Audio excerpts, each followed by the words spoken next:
Hello, folks. Welcome back to the Straightforward Farming Podcast. I'm your host, Tony Reed, alongside Mr. Nick McCormick, alongside Mrs. Nick McCormick, and Mrs. Growing Corn. Hello. I have to get recognized this time. You skipped me the last time. I know I did. I'm sorry. So, tonight we're going to unpack the life and times of Rankin McCormick. This will be a 3-minute podcast. Well, it's going to take forever. What, 9 o'clock? So, yeah, we are knocking on your bedtime. Yeah. Yes. So We're a little past, but You we're guys. going to push through.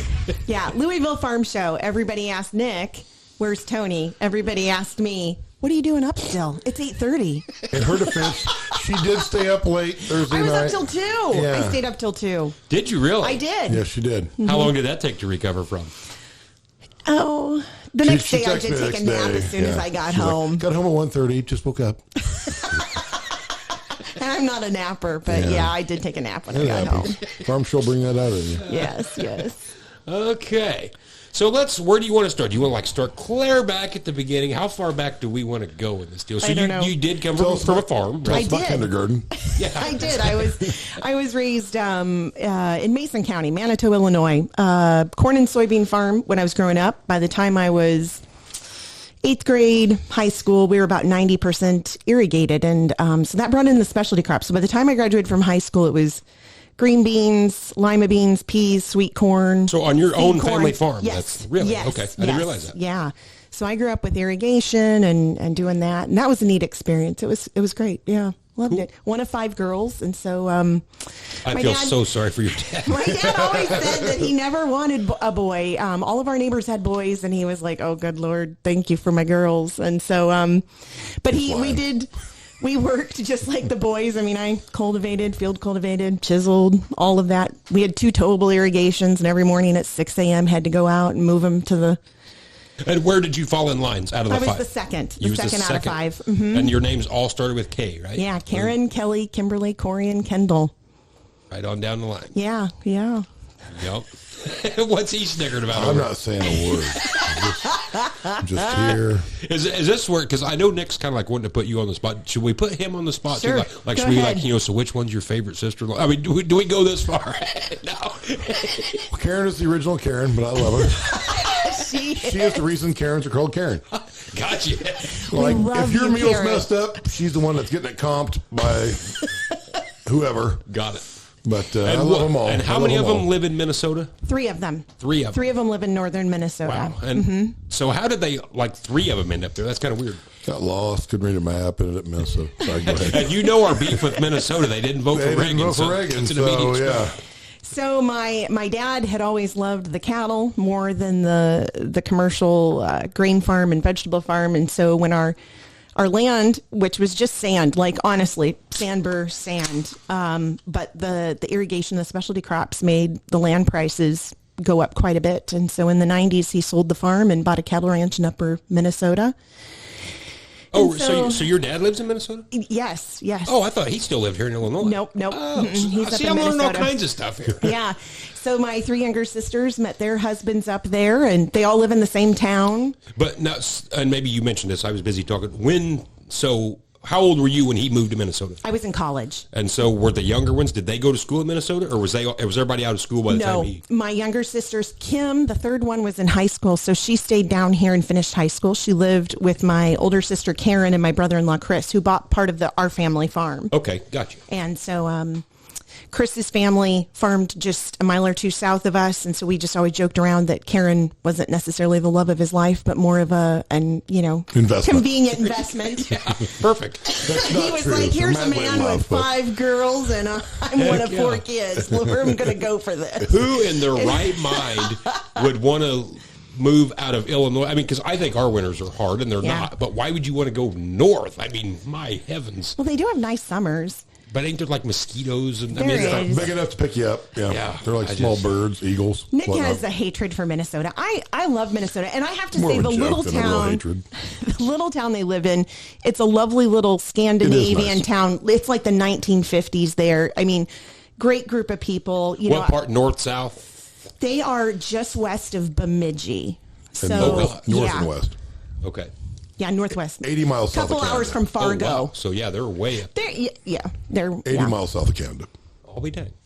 And I'm not saying that as a joke. That's actual geography. It's way Kelly up clearly there. doesn't know. She has looked at the map. But as We someone always- who doesn't like to travel there, I've looked at the map. But It's 80 miles it's funny south. because every 4 time kilometers. you guys have a family get together in Minnesota, Nick will call me and he'd be like, "Man, I just cannot wait to drive to Minnesota. I know, right? I love it up there. It's his favorite thing to do. He loves the drive, especially when you get in them winter storms and get stuck. Mm-hmm. It snows every time. There's no interstate from here to there. So it's all When you 2 get, lane, 4 lane. You better eat. Sorry, I'll continue on. I want to get on my tirades. we joke around that when you get to the Twin Cities, you're halfway there. You know, I mean, it's just, and then, so we go up to Duluth, and then it's 4 or 5 hour drive west from Duluth. So from here, you drive to Lake Superior and take a left. That's no shit. Yeah. You drive to Lake Superior. That is When you true. can't go any further, you take a left, And then drive for forever. and then you drive to you're almost out of Minnesota. Almost to then the turn Dakotas. back north, and you're almost there. Yeah. The first time we drove up there was for my nephew's baptism, and we got probably 3 hours out of Duluth, and Nick goes, "I'm going to pull over. I want you to walk out into that forest, and I want you to bring a branch back, and I want you to beat me to death." Yes. They have a lot of trees. Well, wasn't it just like a year or two ago you guys were coming home and like you had to stop like at the Wisconsin? You got a bad In snowstorm. Rockford, right? We In stopped in Rockford, Rockford. yes. We stopped because Yes. we got to Illinois, and it was a snowstorm, so we had to It was stop and spend the night. miserable, Yeah. There was 23 cars off in the median from Rockford to Bloomington the next day at 11 o'clock when we came through. Wow. So who knows how many they dug out before that, but it was not good. Man. So your youngest sister has always been in Minnesota? No, okay, so Kim's the third one. Okay. She was in high school, so she lived with Karen and Chris until she finished high school. And then Corey and Kendall lived with my mom because my mom and dad were divorced. Okay, gotcha. So my mom was still in Illinois, so they lived with my mom and finished school with her. Okay. But then just going up there and visiting, you know, et cetera, they ended up meeting So are their they all husbands up there. pretty close in the same area? Oh, up there? yeah. Same town. Oh, same town. Yeah. Mm-hmm. Okay. I know. So which one is Ben married to? Corey. And they're in Minnesota. Yes. Because the only time Ben come here, I think we all got our ass chewed He's by not him. allowed to go out anymore down here. And we didn't really do that bad. She didn't chew our ass. She chewed his ass and was like, told, Ben can't hang because the next day they went to the pumpkin patch and got sick in front of the kids. In the parking lot. He's not a trooper. Might be a Marine, but he ain't much of a drinker. Okay. Ben, we love you too. that's the only thing I remember about Ben was he come down here, we all got drunk and he got his ass chewed. Yeah. What irritates the whole sister group about Ben and I is you can drop us off in the middle of nowhere, aka where they live, and or where I live because we're not, too bustling cosmopolitan here either, and we can make friends anywhere. We're at the bar, we're having a good time. And now everybody's on board with that system, Gotcha. but we can push through. Okay. So Kim, the third one, is married to Scott, and Kendall is married to Sam, and they're both cattle farmers. Mm-hmm. And so Okay. different way of life. Although Scott is more and more corn and soybeans Gotcha. with the new varieties and everything. But yeah. Yep. A lot of things have changed, and I don't want to speak out of turn here, but from the time I got into Kelly's family till now, when I first met Scott, they didn't grow corn because it was a spring harvest. Yeah. Like they tried corn, it didn't work. It was a spring harvest, poor crop, no place to get rid of it. To now, corn and soybeans are his main deal, and the cattle's more on the side. Yep. So their corn, the hybrids have gotten so much better for their area. Sure. They plant like 0.4 soybeans or something like that. Mm-hmm. They're below 1. I knew they got into group zeros up there in places. Yeah, it's less than 1, and then their corn is like, I don't know. He told me it's like 75 day or something like that corn. Yep. But they get it harvested in the fall now, and they've got a good deal for it, and they grow pretty good corn. So Really. Well, all I can say is they didn't vote for Ronald Reagan, so the shitty falls that Yeah. they had, they deserve them. That's their punishment. We'll never let them live. Can't fight never you let on him- that. yeah. We can't fight you on that. So we're going to fast forward then. So Yeah. both of you went to the University of Illinois. Correct. But did you meet at the No. college? You didn't. No. Okay. No, Gotcha.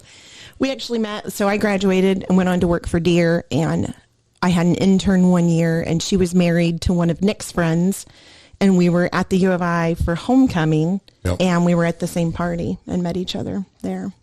Is this one of them deals where like you turned him down the first 10 times and then finally you was just in one of them moods one day and it stuck? You're like, well, I'll try it, and here we are. Or was it love at first sight? Well, so we're at this part. We're at our friend's house before we go to the party. Mutual friend's house, and like I said, her husband was my college roommate. So we're at this party and we're having a good time or whatever. Well, Kelly goes to change clothes for the party, comes back out, and I'm like, no, change back. The other outfit looked better. So I made her go back and change clothes because the other outfit was better.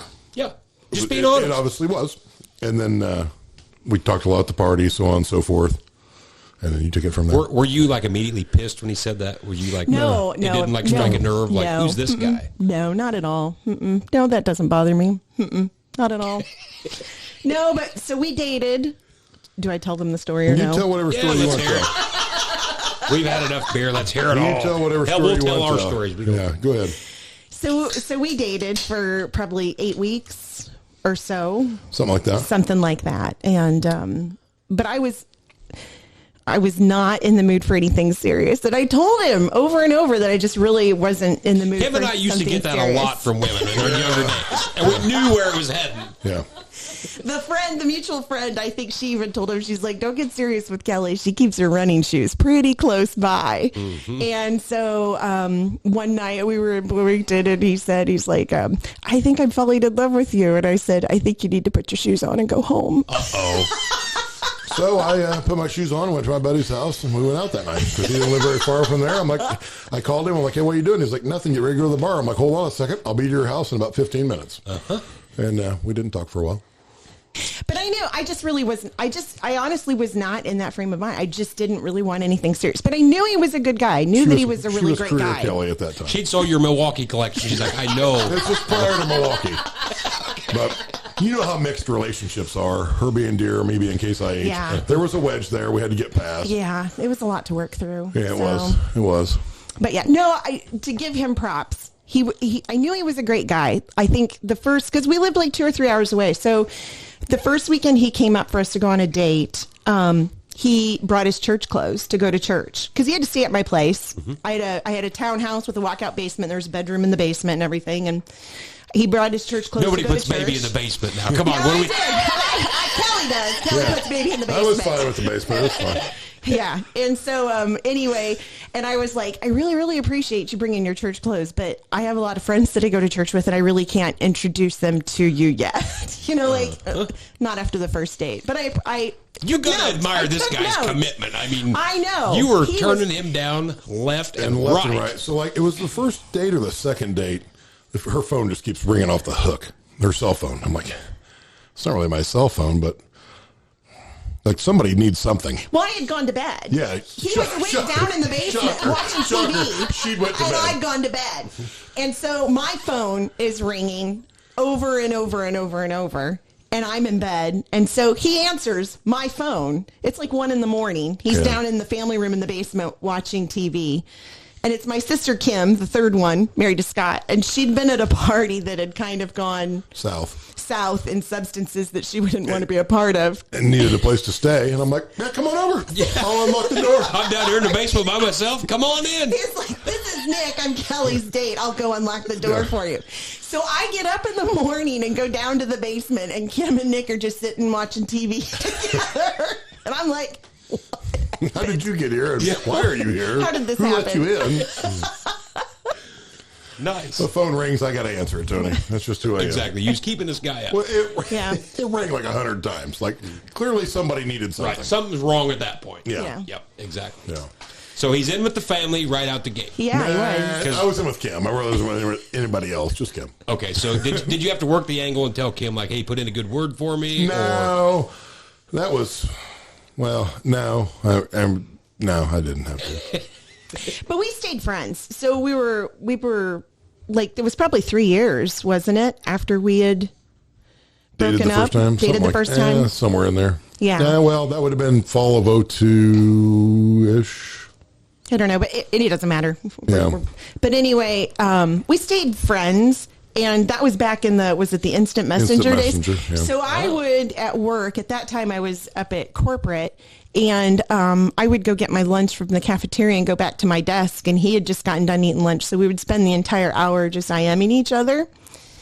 But like a 7-year-old on the playground kicking the girl that he likes, his entire conversation was making fun of John Deere's equipment. Ah, nice. And so I think at one point I got pissed and I'm like, and I don't need to take this anymore, typing it furiously, got off, and I think I didn't get on Instant Messenger for forever after. Yeah, it was a long time. Claims she got a computer update and didn't have it anymore. Well, that'd be typical John Deere. You always got to have updates. Yeah, no doubt. Makes sense. Yeah. Yeah. So after she logged off, were you like, man, I blew it? Were you like, I'm like, yeah, she kicked me out once. I mean, at this point, what do I have to lose? I'll just go hang out with Kim again. We're good. Yeah. Fine. But it worked out. It worked out fine. You got your prize. Yep. Yep. You ran the marathon. Yeah.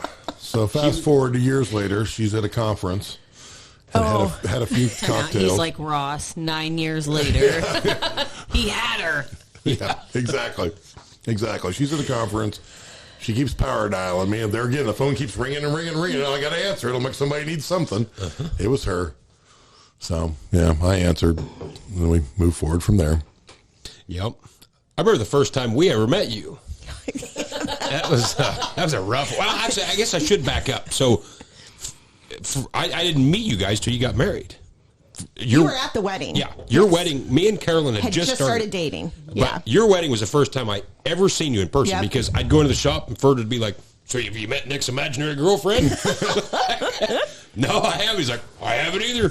Been hearing about this gal for months on end. Never seen her."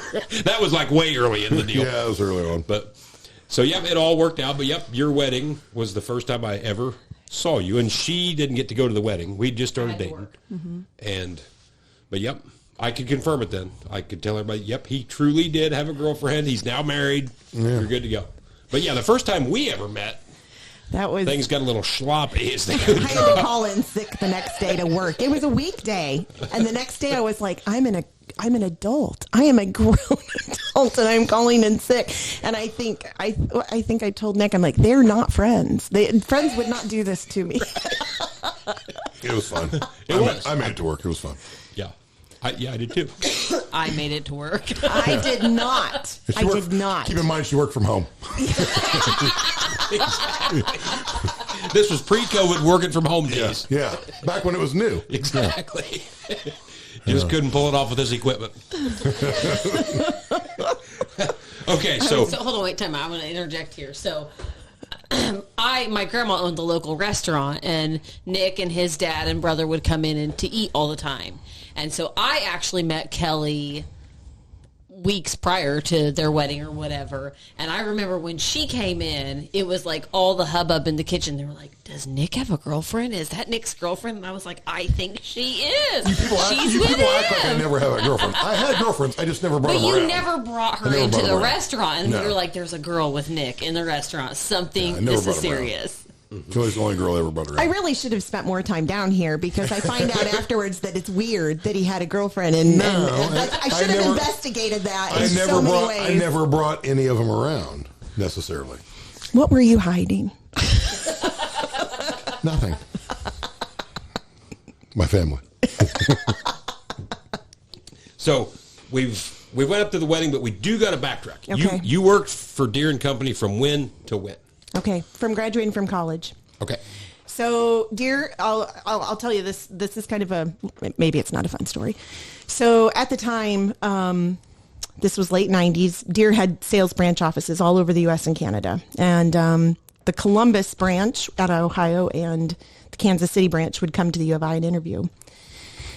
And so one of my good friends had interned for Deere for a couple of years, and so I was signing up for interviews or whatever. And I sign up for an interview with the Columbus sales branch. And you turn in your resume, and they decide whether or not they'll interview you. And it was the only company that I did not get an interview with. And I was like, what? Like, I'm really, really good at interviews. And so I was shocked. And so my friend Ben was like, well, Kansas City's coming, but if you didn't get an interview with Columbus, you're not going to get an interview with Kansas City because that's like the heart of the Midwest. You're not. And I was like, what do you want to bet? And so he's like, okay, we'll bet a case of beer. So I'm like, okay. So I redid my resume. I get an interview with them. the end of the interview, they gave me paperwork to fill out. They're like, just send it to us in a week. I skipped my next class, went home, had that typed out, brought it back in the hour and was like, here you go, get to go to Kansas City for the interviews. Before I left, they offered me a job. So I came back, slammed that job offer letter down on Ben's desk and was like, and now you can buy me a case of Corona. Pay up, sucker. So I accepted the job at Deere and got moved to, there was a training center out in Wichita, Kansas. And so told my mom, I'm like, I just accepted a job with Deere and I'm moving to Wichita, Kansas. And my mom said, oh, Kelly, what have you done? Well, exactly. Why did you move to Wichita? Oh, come on. I mean, like that was the ends of the earth, And so, moved to Wichita, but it was rarely there. I think I lived there 10 months, but I was only in my apartment like 8 weeks. You traveled nonstop. You went to, they call them system schools. You were either on territory traveling with another, like a field rep, or you went to a factory and you were taking classes on their products. And so it was just nonstop traveling. And so then after my training period, you either went to territory or you went to a factory marketing position. And I went to the precision farming group then. It's amazing as a farmer. So, the average Joe in the countryside that uses these products, you think of, okay, I got a dealership out here that employs 50 people, and obviously the people at the factory that build this stuff, but you don't really think about the layers upon layers upon layers of people that are tied into that stuff, whether it's through like what you've done and just different divisions and how many people there are stacked up. Yeah. It's really mind-boggling. It is. It is. It's crazy to think about. Yeah. So for little podunk me off of the farm, in Illinois, whose family, the one vacation we took growing up was to go to Wisconsin to do our cousin's dairy chores, to go to all these places and see all these things. I mean, it was amazing. It was an experience of a lifetime. With what you were doing, were you training like people on below, like not necessarily dealers, but is that how that works? Like you would go and learn about, and we're just going to use, for example, precision farming. You would, you would learn at the ground floor, and then did you have to go and like teach people below you so that could come on down the chain of command, or what exactly did you? I mean, don't take that the wrong way. I mean, what exactly did you do? Saying. Okay, so precision farming was kind of an anomaly compared to all the other factories because it was so new. There were so few dealers and farmers that knew anything about it, and so we did a lot of classes that other factories maybe weren't doing. So you did product development. You did a lot of product development at the time. Green Star Mapping and Monitor were out, but we were working on parallel tracking at the time. We were working on field documentation, lots of meetings with engineering and customers to get, Get feedback, I guess. Feedback and product requirements, what was the most important features, et cetera. But one of my favorite experiences ever was because there was so little, time or so little knowledge at the time of the products. We had this intern, his name was Ryan Huff. I think he's still with Deere. His nickname in the office was Huff Daddy. He was great. He was great. But they came and said, Kelly, would you and Ryan go and basically do like an 8-week road show across Illinois and Iowa and teach classes? And so we had this purple minivan that we'd put all of these, what do you call it? Like, it's the displays that they operate. Yeah, kind of, And so we would rent a hotel conference room or we'd be at a dealership and we'd set these up and the dealers would bring in 60 customers and we'd teach these classes. And, that was just the best experience. I mean, as new as it was and the problems you were facing and everything, there was never, ever a single customer in that 8 weeks who was horrible to work with. They were just all wonderful, wonderful people. So with that being so new, when those customers come in, I mean, obviously the dealer had explained a little bit about what was going on, but did they have a hard time wrapping their brain around that this tractor is going to drive itself is the technology that's coming, or did they kind of, did the customers kind of see that? They could see it coming because at the time, Deere was already working, I think it was like Stanford University with autonomous driving for like fruit orchards and stuff, spraying fruit orchards.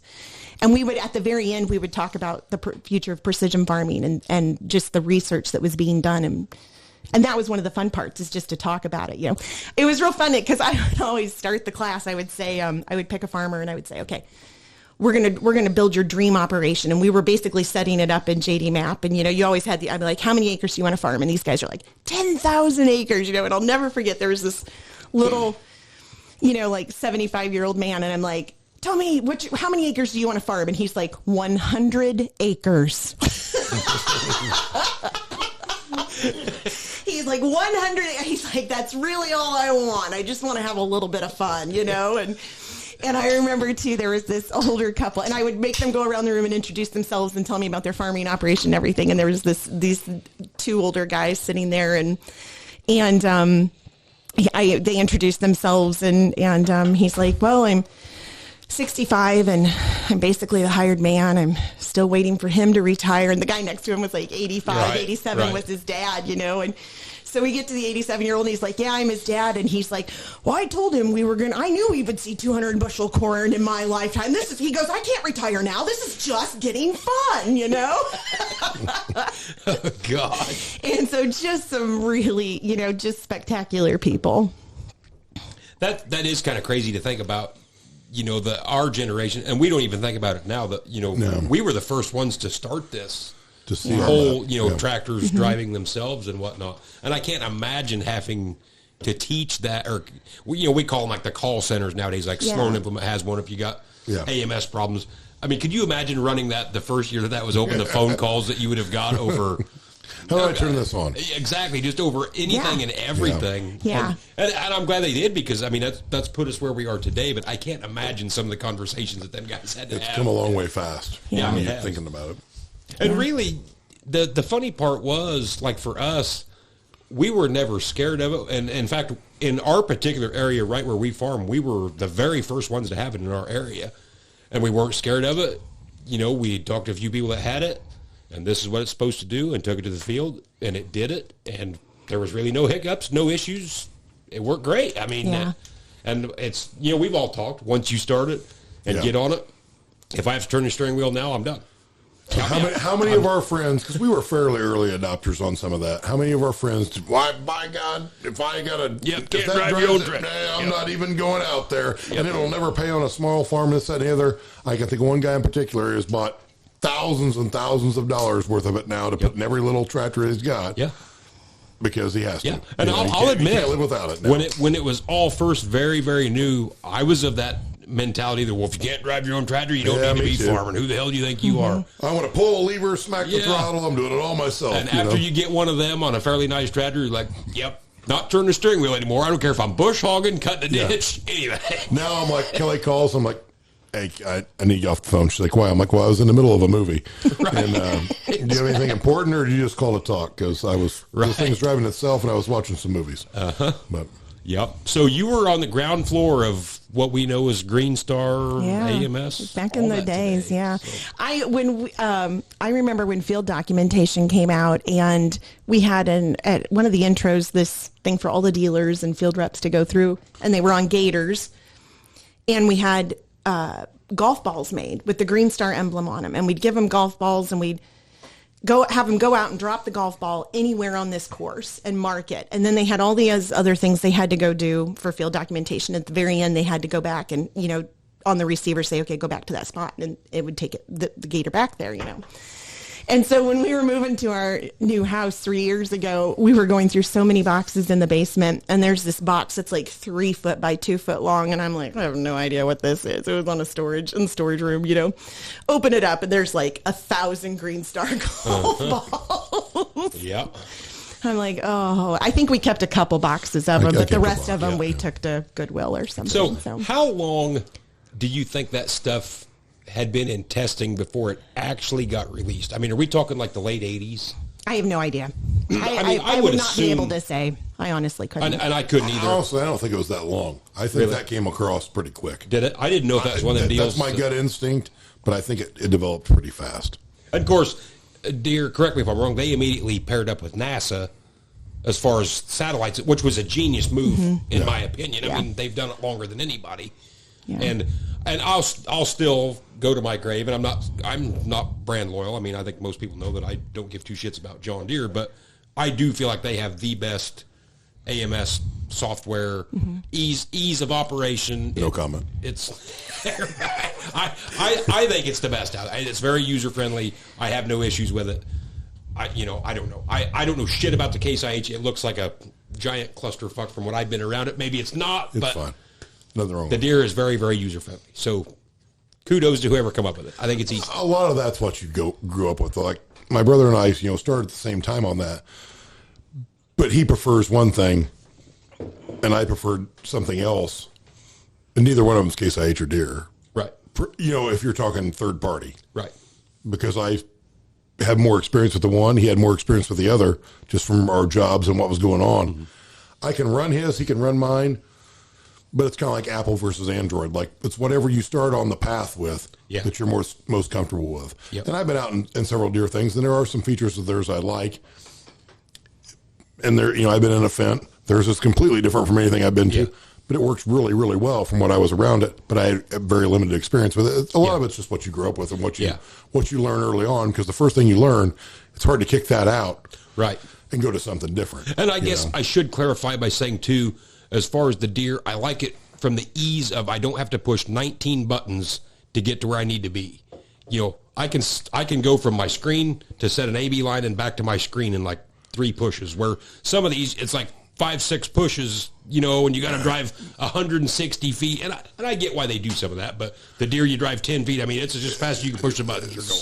Some of that, like I said, is just what you grew up with. Though, like I could hop in a Chevy truck and tell you that the heated seats aren't worth a shit because I can't turn them on. Yeah. You could hop in a Ford, tell me the same thing. Yeah. But it's what we're used to. Yeah, and it's hard to. And at the end of the day, I shouldn't really bitch because it's literally taking your finger and pushing a button. You know what I mean? It's not like you had to get out with a turnbuckle and crank the 3-point up. Yeah, exactly. It's funny how we get spoiled with that shit. We're like, well, I ain't using this fucking thing. You got to push 9 buttons because it's so hard. Yeah, my finger's getting sore. But anyway, you're at Precision Farming. Yep. Yeah. So, did you have any hand in helping create some of this stuff as to what we know it today? The Yellow Globe. My favorite story. Is one of Nick's favorite stories. That and the Australian Farm Show story are your 2 favorites.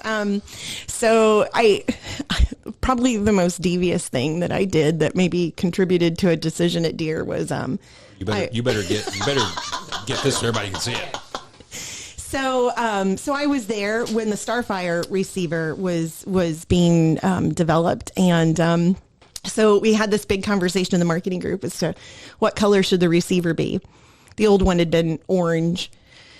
Orange? So, wasn't it? It was orange, wasn't it? Or yellow? No, it was orange. Was that just like a testing thing, or like somebody seriously? No, the original receiver before Starfire. I'm pretty sure it was this little orange dome. Maybe I'm remembering incorrectly, but wow, it was many, many years ago. But anyway, so I was the only girl in the group. Not that this makes any difference to the story, but the guys in the group who were more experienced than me and were, very good at their job and everything. But they were really, really bent on that the receiver should be green. And I was what? Green? You say that now, but think back when you haven't seen a receiver. That's true. They wanted it to be green. And, it is a plastic. And all I could think of is, do you remember those poly snouts on the combines that faded? Yep. That's all I could think of in my mind. And I'm like, this is the wrong decision. No, this needs to be yellow. So there was a guy in our advertising group by the name, I'll just use his first name as Russ. He knows who he is. Hello, Russ. Great guy. Welcome aboard, Russ. I loved Russ. He was long-time listener, first-time caller. He was just a great person to work with. So he was coming up for a meeting, and we were going to decide this. And so I called Russ, and he was down in Kansas City in the advertising group. And I'm like, Russ, the guys want this receiver to be green. And he's like, really? And I'm like, it needs to be yellow. And he's like, I agree. And I'm like, can you make some Photoshop mock-ups with the yellow one being beautiful and the green one being like those horrible faded poly snouts? And he's like, yes. So we go into this meeting and Russ pulls out the prototypes. And so the guys were like, oh, yes, it has to be yellow. And I was like, yes. I agree with you guys. I do. You are right. And just for your information, my original ITCs that were yellow faded like a bastard. So, but they faded in yellow. That's right. They didn't fade. It didn't look near as hideous. I'll give it that. So right here, folks, if you're watching live, that is the reason. If your globe is yellow, send us a shout out. Yep. That is the reason right there. That was, the green was just not I gotta right. admit, that was a good call. It really was. It was. That would look hideous. Yeah, I mean, I agree. So yeah, that was probably one of the more conniving things I did, but I stand by it and think it was the right thing to do to this day. Yep. Go ahead and be Hillary Clinton. That's fine. Any decision you make is the greatest. Why do you hate me, Tony? Just why? Just why? So the 10 year at Deere, how long did you work for Deere? 12 or 13 years. Oh, really? Yeah. So I went to Territory after being at Precision Farming here in Central Illinois, and then went back up to corporate where I was the project manager for JDParts.com for several years. And then Nick and I were married at that point, and they were going through a reorg, and my department was getting moved down to Kansas City. And so we kind of talked about it and decided that it was just time for me to probably get off the wagon. It was a wonderful, wonderful ride. Saw the world. I mean, you traveled the world, yeah. Yeah, saw the world. I mean, I've been to India, China, Australia. So I've never asked. So, like, I'm just going to take a country like India that's not well advanced like we are. What were you doing? Like, if you were, or was this you were not in precision farming at that time? No, I was not. Okay, got it. Because that doesn't seem right. Because I mean, nothing against them, but they're just not as advanced as we are. And I didn't know why you would be. No, I was not with them at the time. I went to Australia when I was with the Precision Farming Group, and for farm shows. Once again, goes back to the farm shows. You know, there's farm shows just all over the world. Of course, Australia. There's large scale farming in Australia, very large. Yes, I mean, bigger than here. Yeah, yeah. So talking about traveling the world. Yeah. What was your favorite place to go? Oh, that's a difficult one. So I would say, I used to have to give speeches to like the interns or whatever. And I used to tell them, for your first traveling experience internationally, go someplace like Australia, because it is so much like the US. It's very easy, very easy. But also go to someplace like India, because it makes you appreciate the US tremendously, tremendously. And just, so don't only just go to the easy countries. I loved Germany. I got to go to Russia. I know that's kind of a taboo right now.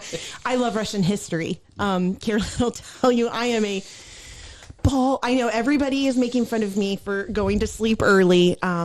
I tell you what, if a grand night of going to bed early after watching a movie on Amazon Prime about somebody stuck in like the Russian gulags under Stalin is your type of a Friday night, hey, I am your gal. Come hang out with me. I love Russian history. And so I did get to go to Russia, and that was amazing. But yeah, start off somewhere, ease into it. Go to Australia or something like that, and then go to some of the other countries. Have you ever left the country, Nick? I've been to Canada twice, and I went to St. Lucia on our honeymoon. Yeah. Oh, that's right. That one guy about drowned or you was on horses, right? Riding them through the water. That was my wife, actually. Yeah. So on our honeymoon, cruised along on what they call horses. Most people would call them dead. But we're cruising along, and Kelly's horse won't cross this log. So this shirtless gentleman says, just follow me, we'll go around. And we ride what seems like an eternity, and they have not shown back up. I'm like, well, that didn't take long. Lost my wife in 7 days. She's off in the woods now, stranded with this shirtless gentleman. This is going well. And so they didn't just go right around the log. No, they took a whole new trip. Different path. Yeah, a whole different path. And I'm like, I was just in the process of turning this nag around. I'm like, I got to go back. This is going to be hard to explain to a lot of people on how I lost my wife on my honeymoon. And about that time, they popped out of the woods, and all was good. But, yeah, I'm not leaving again. I like the U.S. I'm staying here. I got to think, my ancestors hated Europe so much, they got on a boat with no map, made out of shitty wood, and floated across an ocean to get here. Right. I'm not leaving again. So Canada was fine. Although the ironic thing about Canada is we went there to tractor pull, and ice is super expensive there. I'm like, don't you guys have a shitload of it? Like, it's cold here. I'm like, why is ice so high? Ice is sold these little shitty metric bricks, and it's super expensive. But that's my Canada story.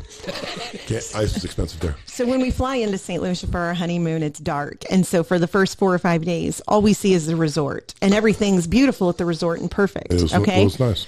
And so Nick's like, we can go places. Let's go to Italy. Let's see the Colosseum. Let's see all these things. So when we go to this horseback riding trip, it's the first time we leave the resort. And so Nick sees what life is like outside of the resort. And so he leans over to me in the van and says, I hope you've had fun, because I'm never leaving the country again. I am never going anywhere where I have to go to an embassy for help. This is true. It's an eerie I feeling. love sense. No, yeah. So, Yeah. Yeah. I'm good. I probably did go, or my second trip to Canada probably was after that. And I would go to Canada again. But Canada's basically like North Dakota. It's just kind of Yeah. I went flat. through the tractor pull, and it was fun. It was good. I don't have to go back though. Yeah. but when I went to Australia, it was for a farm show, and they had the show team for John Deere down there had emailed us all ahead of time and asked for our measurements. Well, that's fine because, like every farm show had a uniform. So, okay, here's my measurements. And so I get down there to go pick up my clothes. Farm shows in Australia are a little bit different than the U.S. The U.S., you're like khaki pants, polo shirt, windbreaker or whatever, if it's cold, that type of thing. So I pick up my clothes, and the shirt is a cream-colored linen puff-sleeved shirt, long-sleeved, with the Deere emblem, and a skirt with the Deere emblem on the back. And I said, well, I can't wear this. And bless the lady, I remember the admin assistant at the time that gave it to me. Her name was Debbie, and she was a lovely lady. And she said, but that's what all the girls are wearing. And I said, I don't know how to say this without coming across like not right. But I'm like, but you guys are working the literature booth. I'm with Harvester Works. I have to get up and down the combine with the farmers. I'm not wearing a skirt up and down the combine. Right.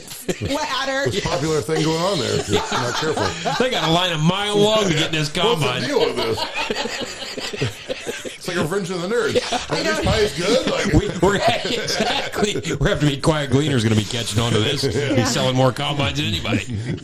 I'm like, I don't have any spandex to wear under this. Like, was not prepared. And so I said, I can't wear this. I'll just wear a pair of khaki pants. And she was like, well, you can't. You have to wear a uniform. And so I don't know where they got the pants from, but the next day I showed back up at the show. We were doing, installations and setup and everything. And Debbie comes up and she's got a pair of green pants for me, pleated in the front. So still very feminine, right, with the Deere emblem once again embroidered on the back. And I don't have the pants, but I do still have the shirt. It's still in my closet. I can't get rid of that shirt. And really, any way you cut that story, so let's just pretend that you're going to climb the ladder before everybody gets there and you're just going to stay in the cab. That's still not going to work when you got a full sheet of glass right in front of you sitting in the seat with a skirt on. That's I'm like, I'm sorry, I can't. do I it. can't wear Can't a skirt. pull it off with this equipment. Nope. With the blue glass, maybe. Well, this is true. Yeah. Yeah, but that was great. Then the sales rep down there was a gentleman by the name of Don Duncombe, I think was his name. Great guy. So then a guy by the name of Mitch Hobby, who was also with Precision Farming, he and I went and taught classes, went to several dealers. And my very last day, I was there 2 weeks. And the whole time we're in the car, Mitch wouldn't let me drive because the steering wheel was on the opposite side, and it made him completely nervous not to be in control, which was fine because I am like hanging out the window looking for kangaroos and koala. Okay. Like I'm going to see one in my 2 weeks. Okay. And so the very last day, this class of farmers, one farmer says, so how has your trip to Australia been? Have you liked it or whatever? And by then I'm a little saucy about not seeing a koala or a kangaroo. And so I said, well, I think it's a little bit of a tourist trap. I've been looking for 2 weeks for kangaroo and koalas and I haven't seen a one, and everything. And he said, well, you're never going to see a koala. He's like, they're so shy and bashful.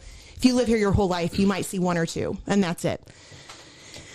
But kangaroo, we're surprised you haven't seen. And so anyway, all the farmers leave and we're cleaning up at the dealership, and all of a sudden the phone rings and one of the dealers says, hey, Kelly, it's for you. And it's that farmer. And he's like, Kelly, there's some roos in the back pasture. Have Dawn bring you out. And so we went out to this guy's farm and got into what they call a ute, which is like a small utility truck, and it's got the bars on the front for if they hit kangaroo. And we chased those kangaroos in the pasture for an hour until they were so darn tired I could reach out and pet them. Right. And Don took video of it, and I don't know where that's at. He sent me a VHS copy of the video at some point, and I'm sure it's downstairs in the basement somewhere, but yeah.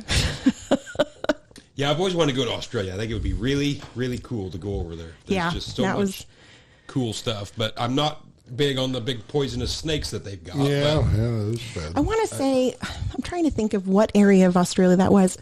We flew into Melbourne, so I want to say Perth, maybe the Perth area. We drove, I know, several hours. We didn't fly anywhere else when we were in Australia.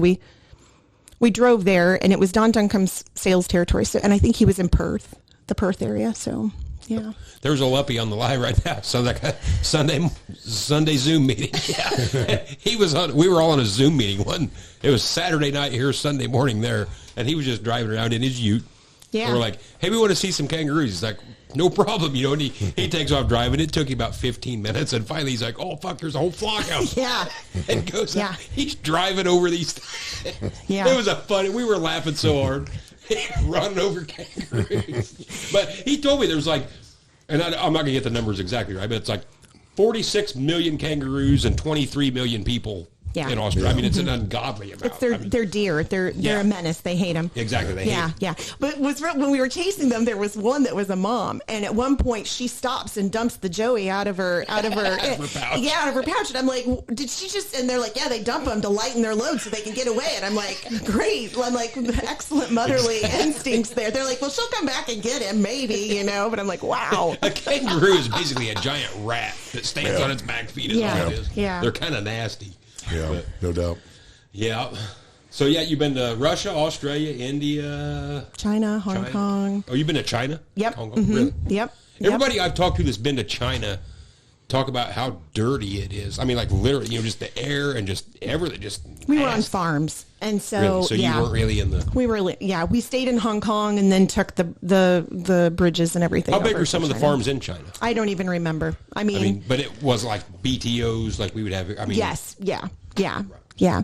And it was really interesting. One of the guys I was with, they farm outside of the Bloomington area. And years later, they had a contingency of Chinese farmers that came and visited the U.S. and toured some of our farms.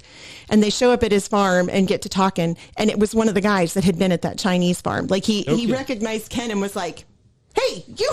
Wow. Yeah, it was just a small world situation. I would like to travel the world, depending on the country, just to see how other people live. That's always been fascinating to me. Yeah.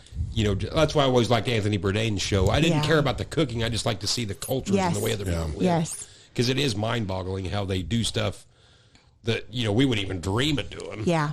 And that's really, especially when you go to countries like India or what I would call a third world country, it's hard to believe how they actually live. I mean, we've even seen that in Mexico. I mean, it's saddening. I mean, but it really makes you appreciate. It does. I mean, the infrastructure of the United States and what we have here. And like I said, I think everybody should do it. I think everybody should visit in Australia, but I also think everybody should visit another country whose living, situation is very, very different from ours. Exactly. Yeah. So was what division of Deere was your favorite to work in? The precision farming or because you said you were in JDF Parts? My last job at Deere was project manager at JD Parts, and that was at corporate. I'm not going to lie, lifestyle wise. So I was on territory in Central Illinois between those two for 3 or 4 years. And I loved the lifestyle of, having a couple territory partners and you were working with the dealers and the farmers and everything. I loved that. But as far as like the actual job itself that I found most rewarding was managing JD Parts. I loved that. Yeah. I loved the team. I loved, I still like when we were heading to Louisville, one of my favorite colleagues that I worked with was a gentleman by the name of Bill Bloom, who was in charge of Parts Expert at the time. We were kind of partners in managing these two websites. And I'm like, man, I know he's not going to be there, but man, if I saw Bill Bloom, I would just be so excited. And it's just the people. I loved the team. Yeah. Mm-hmm. As a farmer, I do appreciate John Deere's parts system. And I'm sure Case's is no different. I just don't buy nothing from Case, but how it's very timely as far as getting parts. Yeah. As a farmer, I do appreciate that. Yeah. I mean, it's the impressive part to me as just total third party, just, living with Kelly at the time on the outside looking in was how prompt and go get it and get it done Deere was. But it didn't matter the problem. Like, okay, this problem arises. Kelly is notified of said problem. bam, there's a solution in place. There's people on it. It was bang, bang, bang, clockwork. It was taken care of within hours, minutes, days, whatever it was, depending on the size of the problem. But like they operate at a super high efficiency compared to other things that I've seen you be involved in. Yeah. Or on the backside of things that I've been involved in. Like they had a team of experts. Yeah. And they knocked it out. Yeah. And I've said that 100 times. I don't care what brand you run. If you can't get parts or it's a chore to get parts, and that honestly comes back to some of my rants on Gleaner that are legit. Granted, I've never owned a Gleaner, but I have several friends that do, and they act like literally driving 100 miles in the middle of harvest to get a belt no big deal. Is no big deal. And that is asinine to you and I. And I'm not joking. I mean, I'll talk to them guys 2 or 3 times in the fall. They're like, yeah, ran to St. Louis to get a belt, ran here, ran there. And I'm like, you got to be kidding me. Yeah. And they act like it was no big deal. Like, and that's where, as a farmer. Batavia is programmed in their phone. Yeah, exactly. And I went to it's like, really? Huh? Yep. That's where, as a farmer, I appreciate Deere and the way that it's all connected and you can get parts in a very timely fashion. Mm-hmm. I think one of the interesting things that, you take working from Deere that's really hard to understand when you're in the middle of it until you go somewhere else. And this is going to sound stupid or whatever, but it's just the culture. Like the culture is so interesting and it's so structured and so, I don't want to say rules oriented. I don't know how militant. Not militant. It is, but for the better. Refined is probably It's very refined and very structured and process oriented. Like my very first day at Precision Farming, I go through orientation and my boss at the time says, okay, here's the 3 rules. Every single day when you leave, your desk is clean. Every single day, you update your voicemail and tell us where you are. If you're in the office or if you're out of the office. And if you're out of the office, how we get a hold of you. And number 3, you're 5 minutes early to meetings. The managers do not wait on you. You wait on the managers. And I have just carried that over like for the rest of my career. You're just like, still to this day, for a Monday morning team meeting, I'm like, okay, I get on there 5 minutes early. I can't be, somebody higher up than me cannot be waiting on me. I'm to be waiting on them, and it's just this ingrained system. And, doesn't necessarily transfer into the personal life. I've waited a few times. Right. Yeah. Clearly, I'm not a manager at this point. Farm show teardown is militant. I mean, Husker Harvest teardown. I mean, that last day, you have a meeting every single morning and you have an assignment at 4. Let's say the show ends at 4:00. At 4:01, Kelly, you're getting into this tractor. These 2 guys are hooking up this to that tractor and you are heading to the docks. It is to be loaded on this truck, blah, blah, blah, blah, blah. To the point of like the order that the tractors and the implements are leaving the lot. It is so it's planned. Somewhat military structure, not militant. Like I'm not using it negatively, but it's planned. It's planned out. Yeah, it's not just helter skelter. That last job that I had, JD Parts, and it's one that I fought really hard because I didn't know it and I didn't appreciate it at the time. But when I was in that job, that's where I really ended up working a lot with the branding division. And the decisions, like things that I would want to do on the website that you aren't allowed to do because it's against the brand rules, and just what, goes into protecting a brand that has been built that strong. Like to me, what's the big deal if my links are, blue hyperlinked instead of whatever? And they're like, it is a big deal. Every single website is hyperlinked the same way. You will follow the rules, Sure. And so leaving, everything, you learn that branding isn't a logo, but an emotion that is evoked, that your customers feel from working with you, and how every single thing you do builds on that emotion instead of detracting from it. And it was just really fascinating. I mean, really, really, I learned a lot. It makes you wonder in a company like Deere, because, it's a very large company, as to who keeps that ship as tight as they do like that. You would think that could almost get out of hand to where it does get helter-skelter, but it sounds like it's a very tight-run ship. It is. And very efficient. And, yes. And like I say, I can't knock Kate. I mean, I've been a red guy my whole life, but I just don't have to do business with him anymore. But I can't complain about you could always have problems at a local dealer, but as far as getting a part from 2 states away to my doorstep is a pretty taskless process, and you can have it in pretty timely fashion. Deere, to their credit on the branding side, like it's pretty easy to be a Deere guy. Like right. Yeah, exactly. all the eggs are in your basket, all the balls are in your court. Like Right. They do a super, super great job of the brand management thing. And you don't think, you and I don't think about the hyperlinks of them. No. But that's subliminal. It's like, okay, it lights up this color, whatever. It goes to here, there. Like, it's pretty easy. It's streamlined. And I'm a pretty brand loyal person. It doesn't matter the subject matter necessarily. Like, once you get started down a path, that's kind of the path I like to stay on for the most part. Whether that your dad ingrains that into you or, your brother, your friend, whoever. And it's hard to switch off of those. The Deere one, once you get started on that path, they've done a great job of that being the brand. Yeah. When you think of, when the average city person thinks of a tractor, they think of a green tractor with yellow wheels that says John Deere on it. And you can look at any of these lobby groups that I bitch about, whether it's Farm Bureau, Corn Producers, Soybean Association, all that. When they give out their stupid coloring books to the kids, it's never a Case IH combine. It's never a Gleaner. It's always a John. It don't have John Deere written on it. Nothing pissed me off more as tractor pulling as a kid to get a trophy that had a freaking 4430 on the top of it. And it's like, ain't no 4430 winning this bull, bud. Yeah. Just chuck that some bitch. Exactly.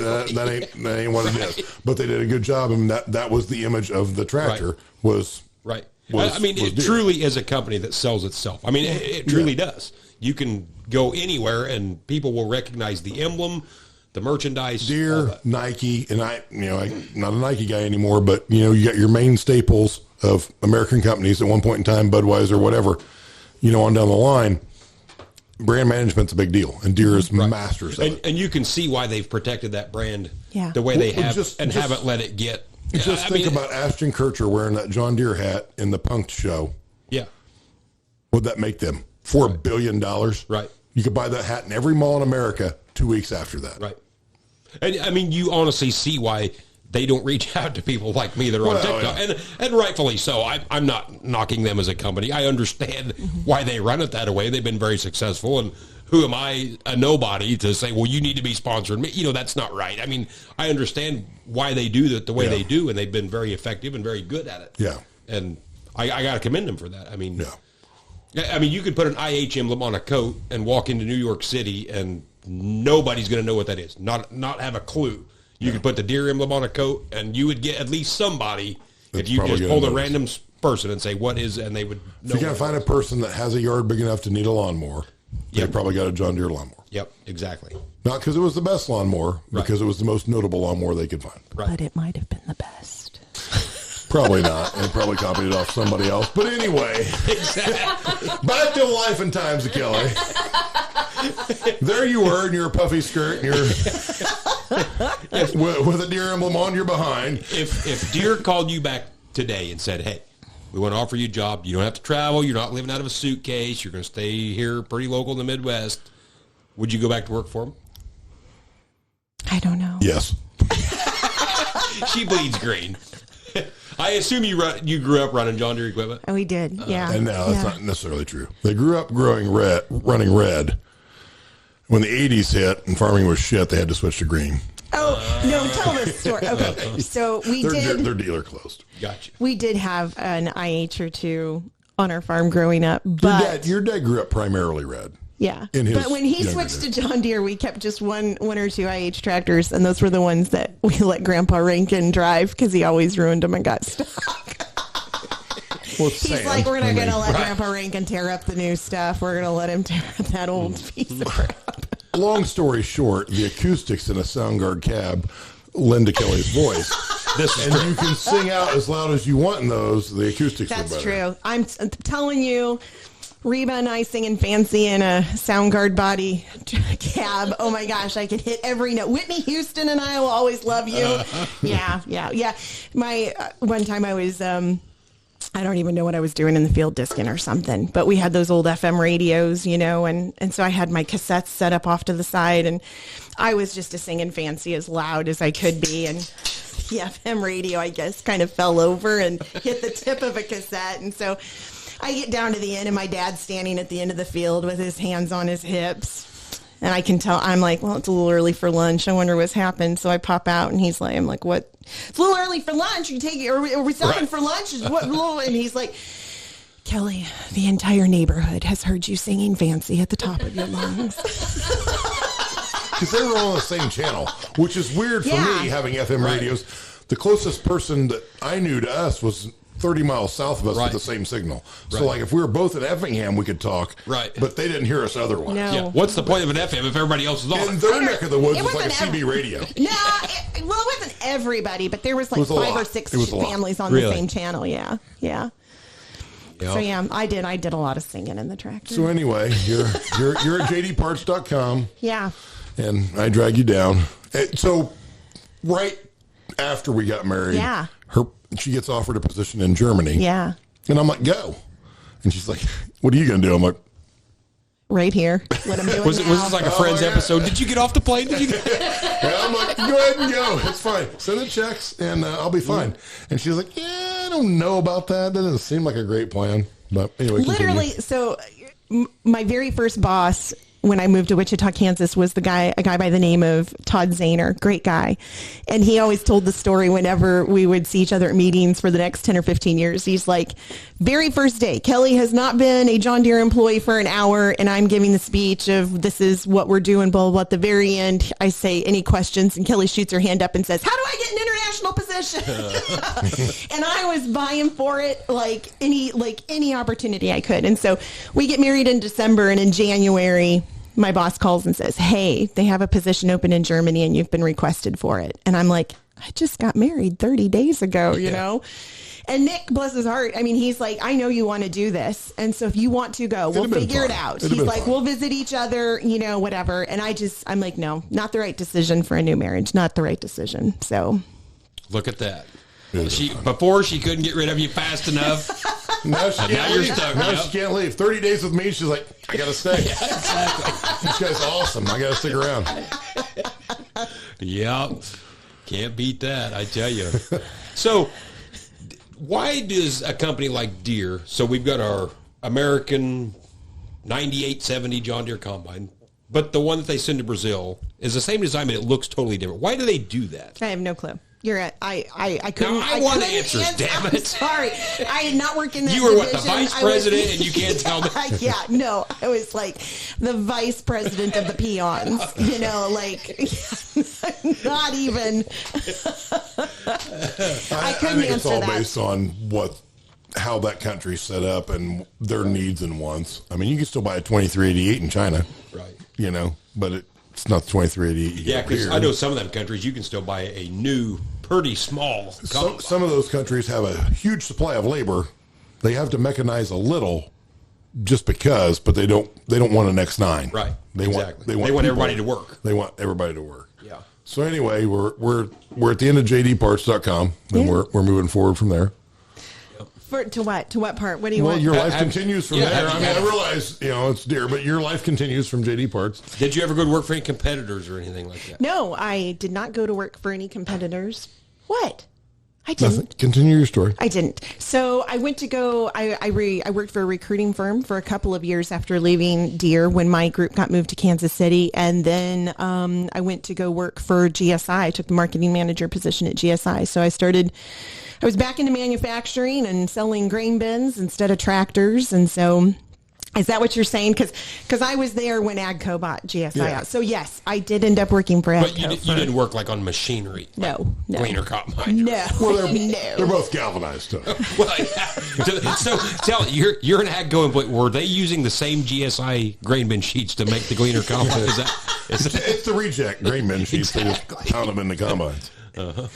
No, so yeah, that was I didn't work for them. I worked for just GSI for 2 years and AGCO for just It wasn't very long. Yeah. a couple of months. so? Okay, not so long at all. Now this or is maybe a year. It This was is a a year. question I expect an answer to. You couldn't answer my last one. I Sorry. want an answer on this one. I couldn't answer it because I honestly don't know the We're answer. 40 miles from GSI, and there's no GSI bins around here. They're all Brock and Sukup. Why is that?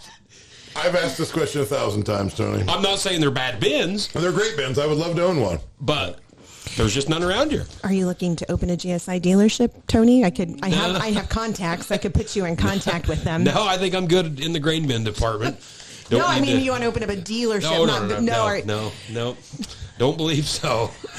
I think with any manufacturer in the ag industry, it always comes down to the dealer.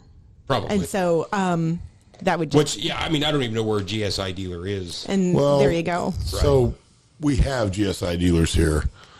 There's a lot of There's a lot of small reasons they don't push on it. Grain bin dealers are not necessarily like Deer dealers. Deer dealers or equipment dealers, where you are an AGCO dealer. You are a so grain dealers will grain bin dealers will have contracts with multiple companies, but they predominantly work with just one company That's how and the promote laws, one et cetera. company. Right. The reasons I was given when we were looking to purchase the bin basically come down to if they ordered the bin at that time, and I hate to speak out of turn here, I don't want to get anybody in trouble, and it might not be this case now, but at that time, this was pre-COVID, back when you could actually get something.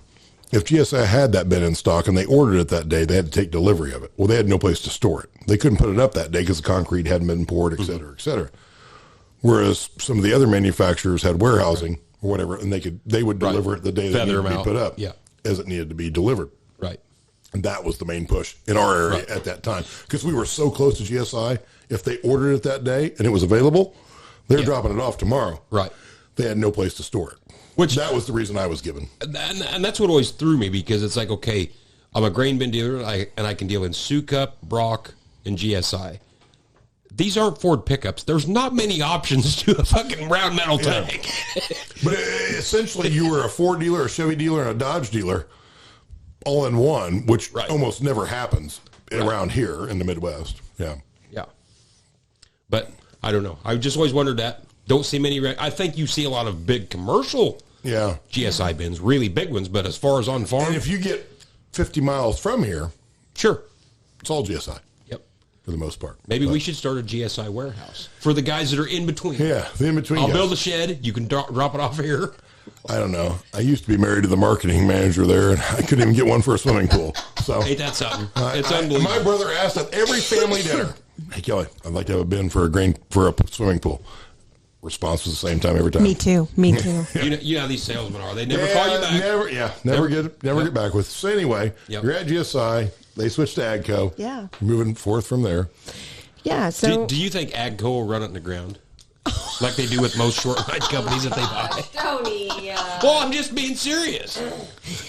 No, I don't. I think they've done pretty well with it. I think AGCO. They should. I mean, that's a good solid. I think they've done well with it. But look at all the stuff that they bought over the years and just ran it in the ground. Well, it was decent stuff. I mean, can you really run a Gleaner in the ground though, Tony? I mean, they started there. True, but some of the old Glencoe stuff was, it was decent stuff in its time. I'm not saying maybe it didn't get outdated or passed as time went on, but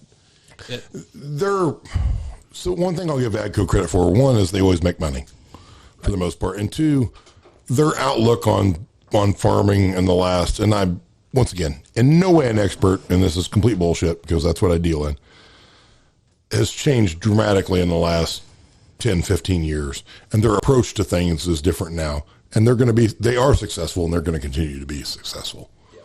Yeah. The GSI purchase was a good purchase for them, and they've done well with it, and it's still turning a profit, and the direction that they are taking things in the ag market is going well for them. Like, you got to realize you're fighting Deere, which has ultimate brand management, and then you've got Case filling in some gaps there, and then you've got AGCO. I won't say off to the side because I'm not putting them third tier. I'm just saying it's a different approach. And now they've kind of switched everything to Fendt.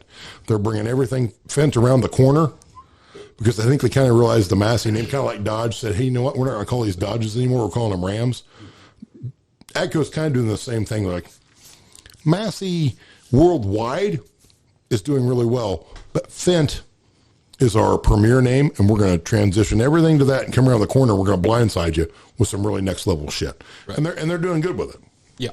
And I still say the Gleaner guys don't want to admit it, but Gleaner's going away. Eventually, it's going away. And it should have went away 30 years ago. But the brand management thing is such a tough thing to overcome. Yeah, it's hard to get past. I mean, look when Case and IH merged. I mean, there was guys threw a shit fit over that. Shit fit, and they picked. Okay, in your town there was a Case dealer and there was an IH dealer. So now you have to choose which one are we taking. Right. Deere never fought that. Right. They had a Deere dealer. They're solid, stable, still John Deere. Still slinging shit. But it's always been the same guy. And for the most part, Case pretty much dumped everything they had in agriculture and just kept the IH stuff. Well, You know what I mean? They didn't. At that point in time, they only had tractors, and they were B rate. They had to pay them ready to get rid of them. That's what I mean. Nobody wanted them, so they just took the IH and ran with it. But I hate to get sidetracked here. I won't. We'll skip over. Well, that's time for another podcast. But in any event, the brand management thing is a big deal, and AGCO is doing the best they can to swing around the corner on that and make that work, in my opinion. Because that's a long term shift on things. Yeah, people don't jump brands. And dealer network is a huge deal. And AGCO has bought so many different companies where they had multiple dealerships in multiple towns. It's hard to negotiate through all that, and Deere's still number one because of their dealer network. What did you tell me that guys were bitching they couldn't get filters for their Lexion combine? They couldn't get filters for the Lexions at their AGCO dealership. But they don't grasp the fact that that's not AGCO. Right. Their Challenger combine, they could have bought a yellow Massey. They could buy that shit at their AGCO dealership. But the Lexion is a different deal. And hats off to Klaus for finally saying, to hell with it, we'll paint them green to keep the confusion out of it. So now you go to a Klaus dealer to get your Klaus parts, which just makes common sense. You can't buy Toyota parts at your Chevrolet dealer. Yeah. But unless your dad hacked. in that case, you can get them both. You can. Yeah. Anyway, sorry to sidetrack. I knew what you meant. We'll get off on the other tangent and on another podcast. We won't bore you ladies. But anyway, continue on. Yeah, where are we going? Yeah, I don't know. Where are we going? Just lead us down the path. What's one of the best stories? You're at AGCO. You're moving forth from there. What are your funny stories from Deere or whatever, et cetera? I thought of one earlier, and I can't think of what it is now. It's one you should tell. It was a funny story, but I can't think what it was now. What was it? I don't know. You think about it. I'll just wrap up the GSI thing by saying I was only there for 2 years. Nick and I had Colby at that point. She was a couple years old, and we had decided to start trying for a second. I never quit trying, for those listening. Quitter. And so when I got the job at GSI, I didn't want to, get pregnant really quickly after, you want to wait a little bit. And so I said, okay, we're going to quit trying until I've had a little bit of time at GSI, a little bit of tenure, et cetera. I'm not a quitter. I started on April 4th and found out I was pregnant on April 11th. Wow, that was a long time. Clearly, I was already pregnant before I accepted the job, that type of thing. But so I was like, crap. So I hid my pregnancy for 5 months, which is hard to do on your second pregnancy. Man, I wore all these baggy dresses with jean jackets and blazers. Skirts with a Deere emblem on the ass. Whatever you got to do, Tony. That was not going to fit, let me tell you. And so anyway, a year in, we had Max, and Max was super sick his first year. And so at the 2-year point, so I left GSI and stayed home with the kids at that point because we needed to.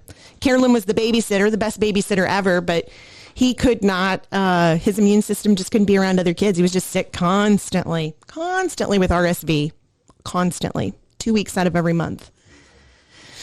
So stayed home with the kids for a few years. And I don't know. Went back to work when he went to kindergarten, but not in the agriculture field. So. Are you done with ag? You're like, no, I'm not done with ag. I love ag and everything. Still can't find the fields, but you park in the wrong spot. Lunch, you better bring her very specific direction. Drop pins to your friend. So you're telling me that the person who could take golf balls and throw them and make the gator drives to them. Find shit when it comes. Yeah. Okay, I want to take that box of golf balls and put one in every field. It's not a bad plan, Tony. Okay. It's not a bad plan. So I grew up, you had however many 250-acre fields. We had irrigation, so they were big enough for, pivots to go around, etc. So I married Nick, and he's like, well, we're at such and such field.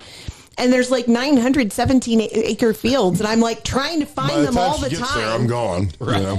They are literally I'm driving down a road, and the road quits being a road, and I'll call him, and he's like, keep going, just keep going. I'm like, there's no road here anymore. And he's like, just make a road, just keep going, you'll be fine.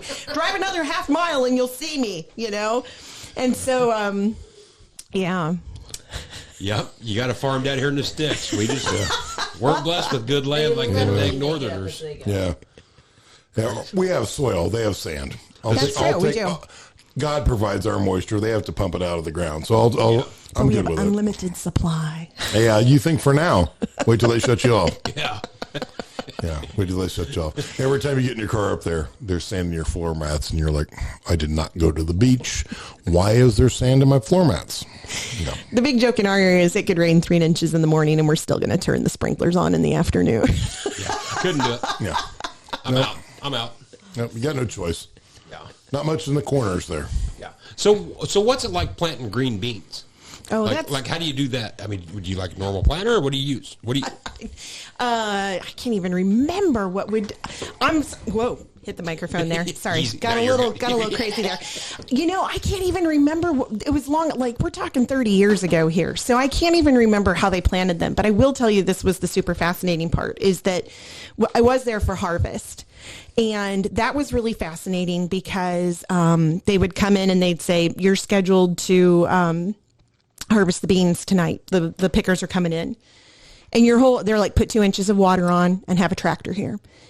And so these pickers would descend on your field in the middle of the night. They'd pick them at night because they were being trucked to Wisconsin and they wanted them trucked overnight. So the sun wasn't beating down on the green beans in the truck. And it was like aliens had invaded your field. I mean, there was just lights everywhere. And it was the reason why you had to have a tractor there is because the semis would be in the field and you'd just put 2 inches of water on to keep things fresh and everything would get stuck. So your whole role was to pull semis and pickers out when they got stuck. So you'd have these 2 foot deep ruts and you double crop green beans. And so, they'd say, okay, let it dry out and have it ready to plant again in 72 hours. And so we'd chisel it twice. We'd disc it. We'd feel, I mean, like it was just 24/7 for 3 days or 24 hours a day for 3 days, getting it ready for the next planting. Unbelievable. And that's not very far from here. And it's like 2 hours. That's like a whole nother world. Yeah, like, yeah. It is. Didn't even know it There's existed. only 2 counties in the state of Illinois that are sandy like that, to my knowledge. It's Mason County and somewhere around Beaverville. Really? I can't think of the county, but yeah. I don't know if that's how they did it today, but when I was in high school, that's how they did it. It was really, really interesting. Oh, I'm sure not much of that's changed, more than likely. Yeah. I mean, it's probably, Yeah. I'll be dang. So whatever the old glacier dumped there, Yeah. somehow you got all the sand out of it. Yeah. What I learned from it is don't eat the cream corn. Yeah. Don't eat creamed corn. Really? Why not? That's not the premium product. It's not good enough to be canned corn. Really? So that's interesting. I used to love creamed corn. No. There's a lot of popcorn up there too. Yes. No. Yeah, lots of popcorn. Yeah.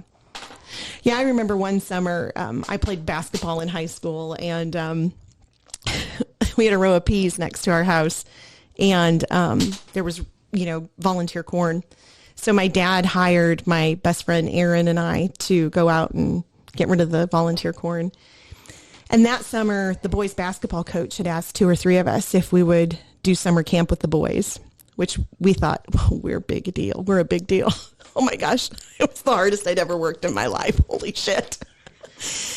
Oh my gosh, my legs hurt so bad. And so Aaron was one of the other players. And so Aaron would come out and we'd walk around and we would lay down in between the rows of peas and just sit there and eat peas laying on our back. And then we were like, okay, we gotta get up and do more. We gotta get this done. And so we'd get up and we'd walk another hour or so, getting rid of volunteer corn, and then we'd lay between the rows of peas and just sit there and eat peas off the plants. Our legs hurt so bad. Yeah. The tangled web that we weave. I tell you what. It was a great childhood, though. Great childhood.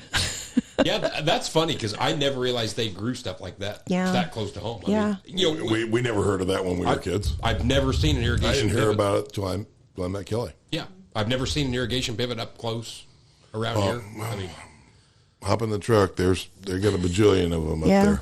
really. Yeah. But it's so weird. As soon as you cross the river, it's black dirt, and there's not an irrigation pivot in sight. Is Mason County on the river? Is it up close? Yes. It yes. is? Havana would be the. Oh, okay, got you. Havana would be right on the river. That's one area I don't ever go to for whatever As soon as you reason. cross over to like Lewiston area, et cetera, it's black and it's good. and there's no pivots. No kidding. Right on the other side of the river. I'll be darned. The interesting thing is there's a lot of pipelines that come through there. So crossing the river is a big deal. So it's interesting to hear. I've got a buddy that lives up in that neck of the woods. Kelly's brother-in-law has some ground that has pipelines went through it. In the sandy area, it's not a huge big deal. A couple of dozers, they blow the sand out like it's no big deal because it's sand. You go on the other side of the river, I forget how far back he told me they start diving that thing to bore underneath the river. It's a long ways back. Oh, I bet it is. It's a long ways back to get bored underneath it and come back up. Wow. Just stuff we don't really think about because we don't have that here. Right. You know? Yeah, We get on their side of the river and it's just sand and they just shove it back with a dozer and put the pipeline in. I know around here, just your regular, whatever they are, 4-inch water lines for rural water, like the Kaskaskia River, which is nothing. It's 100-foot wide at the widest point anywhere on it. They try to go 4 feet under the riverbed as they go underneath it. I think up there they go 20 I was going to say, I would think. I think it takes them either 80 or 160 acres on the backside to start diving. I would believe that, yeah. To get it that deep and back up. Wow. Does EDM still have that facility there in Havana? Havana, yeah. The green. Because if you're going to cross the bridge at Havana, which is super narrow, it's an old steel bridge kind of like over here, you pull into ADM and the police will escort you across it if you have a field call elevator or whatever it is that's big and wide. Okay. Yeah, ADM has a facility right there on the river. Last time I was through there. I'll be dang. Yeah, I just never get over around the river. You know, I'm always on either I-70 or you're north on 80. Sometime we ought to do a thing on Norris Farms, which would be right across the river there. I've heard of that. Yeah. Which was a phenomenal deal at one time. I mean, is that still going? No, unfortunately it's not. Because we'll do a whole episode on it at one point. One time that was several thousand acres. Yeah. Wasn't it? Yeah. I did my high school FFA prepared speech on Norris Farms. Yeah. Really? I've always heard people talk about it, but I was never there. Norris Farms is a super cool deal. We need to do at least part of an episode on that, and I'm not an expert on that. Don't get my dad started on it because every time we go to Lewiston's Tractor Pull, he went to college in Spoon River, which is right by Norris Farms. So he drove by it, every weekend. And every time we go to Lewiston's Tractor Pull, he gets super wound up about it because it used to be all these hog confinements. Well, they weren't really confinements then, but in cattle operations, all the hired men lived right there. There was houses galore. So the Morton Salt family, to my knowledge, I need to get a buddy of mine on this podcast for this because he lives in that area and he knows the backstory to it. But it's roughly like 12,000 acres in one spot. When my dad was in college, they had a 40-20 and a 1206 in the lead, hooked together to pull a 4-bottom plow. That's how flat, deep, black the soil is to get to the other end. You couldn't pull it with one tractor. You had to have 2 to pull a 4-bottom plow. Wow. It's, like I said, I think about 12,000 acres essentially in one spot. 136 divides it a little bit, but like I said, the hired men live right there. The Morton Salt family put it all together originally, and it sold over the years. Now it's all flooded with water, and you can watch ducks swim on it if you really want to. No kidding. Yeah. Anyway, we're getting off track here. Back to Kelly, the life and times of Kelly. No. I think I'm about out of interest. You got an interesting story right there. You just pulled out on me here. So, Kelly, your home area is not too far from Havana. Yeah. There's a big ADM terminal there. Yeah. Large grain elevator setups, whatnot. We'll get back to the Norris Farm things on another podcast. We'll touch on that, and we'll try to do a whole deal on that. I'll have to do some research on that. I would actually like to learn more about that. It was super awesome back in its day. I used to work with a guy that worked there when he was in college. Yeah, it was super awesome back in its day. But anyway, Kelly has an interesting story about grain elevators in her home area. Really? Let's hear it. Okay. So Pekin, also on the river, not far, like 20 minutes north of where I grew up. And when I was younger, my uncle was the manager of the grain elevator there. And my uncle was great. We loved him. I mean, he was a good time. He was fabulous. Also one of my dad's best friends, and my uncle loved running equipment. So he was at our farm a lot in the spring and fall, running equipment for my dad when I was younger. This is when I was 4th or 5th grade, maybe. I don't know. Anyway. Early days of the Soundgarden kid. Gotcha. Before my singing career began. And anyway, so come to find out, a couple of the board members on the Pekin grain elevator board there figured out how to rig the scales so that the farmers were getting their share, but that the board members could skim some off the top. Wow. So they bring my uncle in on it, and he becomes a part of it. And so I don't know how many years that went on, but a grain accountant starts seeing the differences or whatever, and so turns it into the Illinois Grain Board, and an investigation begins. They come to my uncle. I thought it would have been the FBI at that point. I don't know. Yeah. At some point, the FBI is brought into the whole situation. And so my uncle makes the agreement that he'll wear a wiretap in talking to the grain board when they're talking about this aspect of their business. And so then the FBI taps our phones because my uncle is there all the time, and they would call my uncle at our house. And so it's all going down. Like, did you know they tapped your phones, or they?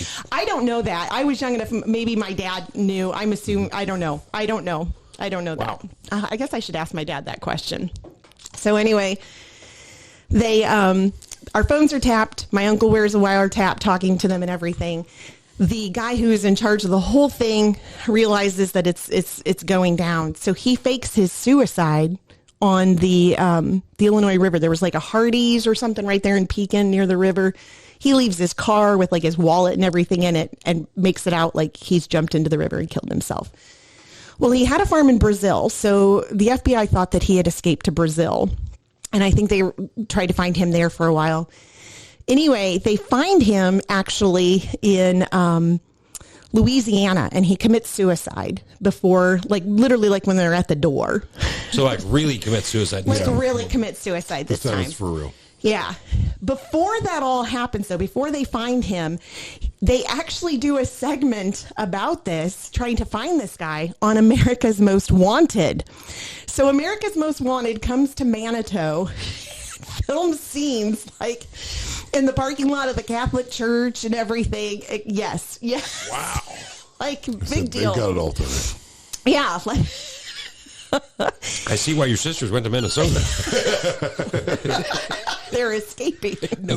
It's like Yellowstone on a really small scale. Yeah. And so anyway, like we were young enough that we just knew the bare minimum of what was going on. My Uncle Kevin ended up serving time for his part of it over in, I think, Terre Haute, Indiana, and everything and whatnot. But years later, I'm in my freshman Ag Econ class at the U of I. And the Professor Wesley Seitz, was talking. He had to do a lot of teaching about how the grain industry works because the College of Ag at the time had a lot of kids coming in from Chicago. The College of Ag required a lower ACT, so they would come in through the College of Ag and then transfer over to business later. So he had to do a lot of education about the agri industry's infrastructure and all of that stuff. So he's explaining how the grain industry works and just the whole process and system and everything. And he says in class, he's like, several years, none of you have probably heard about this, but several years ago, some guys in central Illinois here figured out how to rig the weight scales and tells the whole story. He's like, it was called Operation Grain Lord, and nobody's probably ever heard of it. And I was like, and I have. Wow. I did not raise my phones were hand. tapped. I know I can't really talk about this. Can we switch on to the next subject? Yeah. Wow.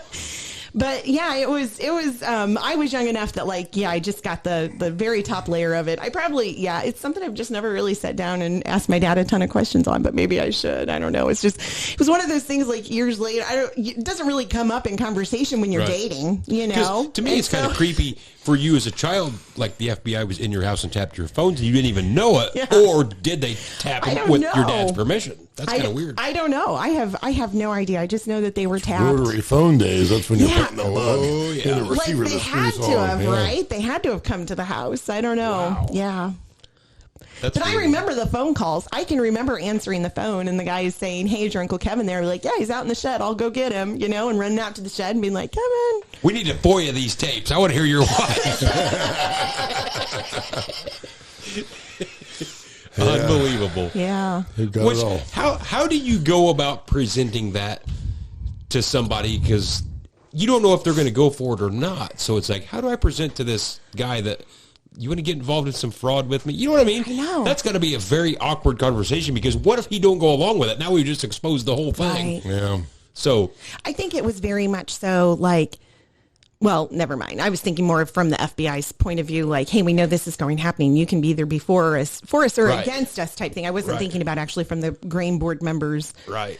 point of view. Yeah. So I guess there has to be some level of confidence that this guy's going to go along with it, because Well, and You know what I they mean? probably had something on him, and give him Right. some options. You can either Right. go this route or go this route, and Right.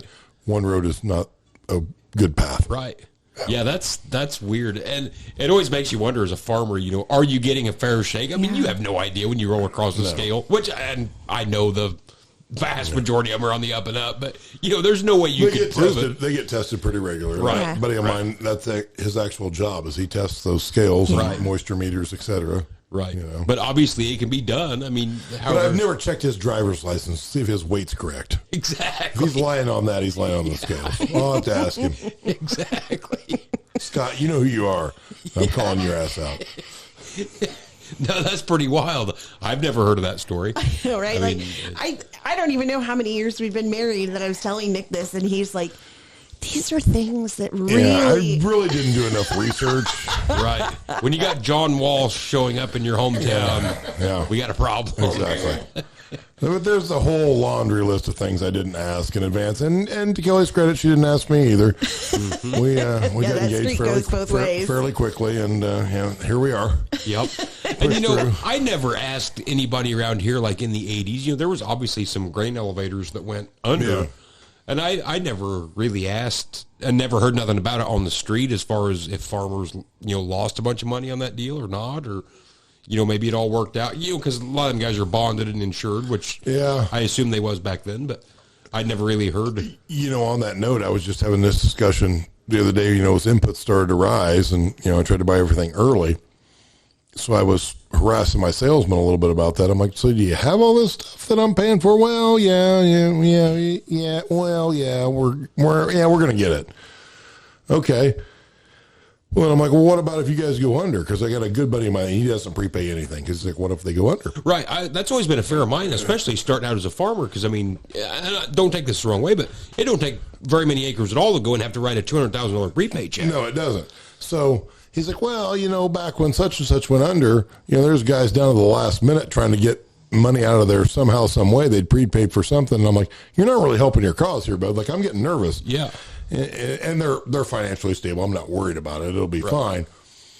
But by that same token, it was a very similar company to theirs, 10 years prior, 15 years, whatever it was, that it went down. I'm like, man, you're just gambling. You might as well go to Vegas and put it all on red or black. It's like, Yeah. I mean, Lehman Brothers didn't tell everybody 9 months in advance, hey, we're going to be broke here in a few months. No, they didn't. You think everything's sailing along just fine, and next thing you know, the doors are locked. I'm gambling on the fact that fertilizer is going up and anhydrous is going up, the seed's going up, so I'm going to pay it. But what if they go down in the meantime? I hope that doesn't happen, but it could. But that's any business. Any business. any You're business. buying raw materials for whatever you're producing, and you're doing it ahead of time to get a better price. That's any business. Yeah, absolutely. But it's normally not this volatile and this big a change. I mean, they could make one decision on, say, okay, they're going to, Tony and I want to buy fertilizer, and they're selling it to us at $1,000 a ton or whatever. It's arbitrary number. But so then they end up on the wrong side of that, and next thing you know, Yeah. they They're can't- upside down. Big They're time. upside down. Fertilizer goes the other way, which happened a few years ago. There was a lot of guys that bought when it was high, and it's like, and then fertilizer went down. They got caught on the wrong side of that, and that put some companies out of business. Yeah. It's like, When you got such violent swings, it's one Yeah. thing, okay, I prepay anhydrous it. in a normal year, it doesn't really matter. You're doing Swings it for $100 a tax, ton or tax whatever. purposes. It doesn't change much. You're just doing it because for tax reasons. Once you get kind of on that cycle, you really don't have a choice. Right, You can't you're really stuck. shift because you've carried grain to here. You're selling it there. You've got to buy your fertilizer whenever you got to buy it to make the numbers match.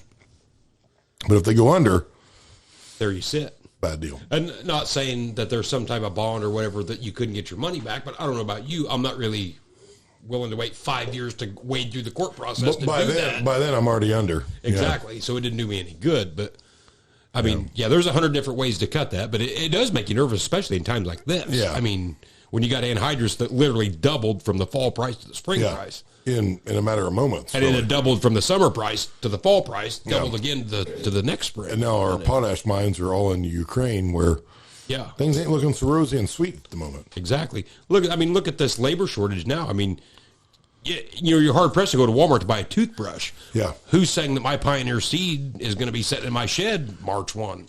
I talked to a colleague of mine the other day, and he is a couple miles from, is it Disney World that's in California? Or Yes. Disneyland? Disney World. Disneyland. World is in Florida. Disneyland, okay. And he's a couple miles from there. There's a McDonald's just down the street from where he's at. He's like, it's literally the busiest McDonald's you can imagine. They can't find help. They close at midnight now. He's like, they haven't closed in my entire lifetime. But now they close at midnight because they can't find anybody to work. The rest going on. I'm like, that really puts it in perspective. Like literally there is thousands and thousands of people right there all wanting to go to McDonald's and they can't. But that's the world we live in today. And you can't get mad about it. It's not like, it's not like back 3, 4, 5 years ago. You're like, well, you made me mad. I'm going to go to company B. Company B is in the same situation. So It's all a giant trickle down of shit. Yep, I agree. I agree. Well, what do you think? Do you guys want to wrap this one up? Yeah, we better wrap it up. Do you got one more left in you? We need to get on some politics, some world topics. Quick one. Are you up for a quick one? Just a quick one. We can do a quick one. All right. I'm good. I'm good with it. So we're going to have to cut this one off here. We don't know when you're going to hear the next one that's coming up, but we're going to have to end this one right here. It's been great learning about. I learned a lot about your wife that I never knew. I didn't know your dad lived in Minnesota. Yeah. You didn't know she was investigated by the FBI? No. I mean, she's a tyrant. Do. It's unbelievable. But yeah, so we're going to wrap this one up. I got some good ideas for another quick podcast. Yeah. We might just do a quick one because these last couple have went way long. They're long. So we'll make a couple quick ones and go from there. So anyway, thanks for tuning in. Go give Kelly a follow. It's Kelly MC 1976. I think so. Kelly MC 76. Oh, Kelly 76. MC 76. Yeah. On TikTok. We've Go been give her a so long, follow. she can't even remember now. Yeah, exactly. I'll have to actually make some to put on there. I always forget how much older she is than us. It's just no crazy. Yeah. Yeah, she is old. I feel it. Yeah, for sure. It's past her bedtime, folks. We're going to have to call her a night. Yeah. She's pretty tired. She thinks she'll go home now. Exactly. That's right. Well, anyway, thanks for tuning in, guys. We'll see you next time.